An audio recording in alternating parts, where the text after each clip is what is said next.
Hey, welcome back for another quick tutorial. Today we're going to talk about using the Pure Storage vSphere plugin. So let's get started. As you can see here, I'm logged into my Pure Storage flash array. I'm going to go to the settings section, and under software you'll see we have an area that we can actually push the latest vSphere plugin to your virtual center server. Click the edit button, and here you're going to enter the IP address for your virtual center server and an administrator credential. Now, this process first will establish a connection, then give us an option to install the plugin. If it's already installed, as you'll see, we can uninstall it or see the version. So as we make the connection, it'll update, and you'll see that I already have the latest version on my vCenter. I could uninstall it here and reinstall. If it wasn't installed, that uninstall would actually be the install button. So if we jump over to vSphere in this environment and we go to our client plugins, you'll see here that we successfully pushed the 4.3.1 plugin prior to the demo. So if I go to the menu section, I have a new Pure Storage option here. First thing I want to do is add my array. So I'll go ahead and put the array name as I want it represented in vSphere. Then one of the management IPs or a fully qualified domain name, as well as a credential to log into the array. Go ahead and submit. And there we go. Now we've established the connection from vCenter back to the array to do these management tasks that I'm going to show you now. Okay, so if we go over to the host and clusters section, we right click on our host here, go down to the plugin, we can create a new data store directly from here. So we'll go through this wizard, and basically what it's going to do is it's going to create a volume on the flash array. It's going to associate that volume to my host, and then it's going to scan and mount the data store into VMware ESX. So all of that is automated for you to make this a simple, basically one-step process.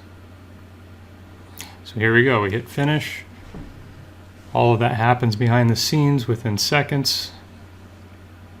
If we jump over to the data stores, you'll see the new data store. So let's click on that. Here we can see the capacity is 19.8 gigabytes, just like we wanted. And if we jump over to the flash array, we can see the volume is there. And if we open it, it's associated to our host, and it's 20 gigabytes. So if we go into the storage section, you'll see some of my existing volumes now have a flash array section under the summary. If I click on capacity, here I can see the data reduction, the total size, the unique space, written space. I also have a performance section. This will show me the performance for each of my volumes. So here's IOPS, I have latency, and then finally I have bandwidth.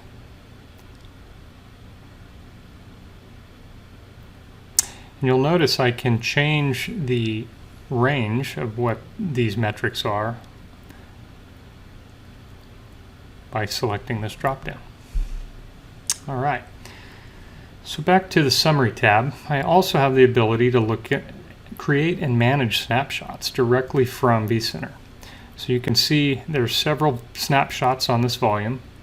If I wanted to create another, I could give it a suffix and hit create, or I can restore from snap or clone from snap. So So if I want to clone, I'll hit copy array snapshot to new data store. I'm going to call it restored and go ahead and just go through the wizard here.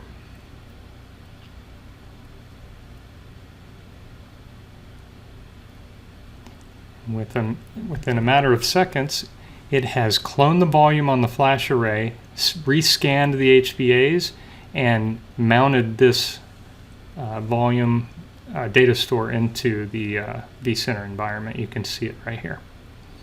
All right, so if I click on this, you'll notice that I can go ahead and, let's say, register a VM from this new data store if that was my use case.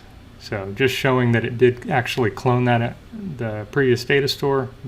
There's the VM information. All right. I can also right-click on it and delete the data store directly from here. So we're giving you quite a bit of management capability directly from Virtual Center. Now, if I look at one of my other data stores, I have the ability to edit them. So let's say I want to resize this data store. Come into Edit, change the size, hit Submit, and within seconds, I now have provisioned an extra 10 gigabyte to this particular data store. So if we go to the summary, we look at capacity, you can see it's now 19.8 gigabytes. And if we jump on the flash array and open that data store, click back and forth here real quick so it updates, 20 gigabytes.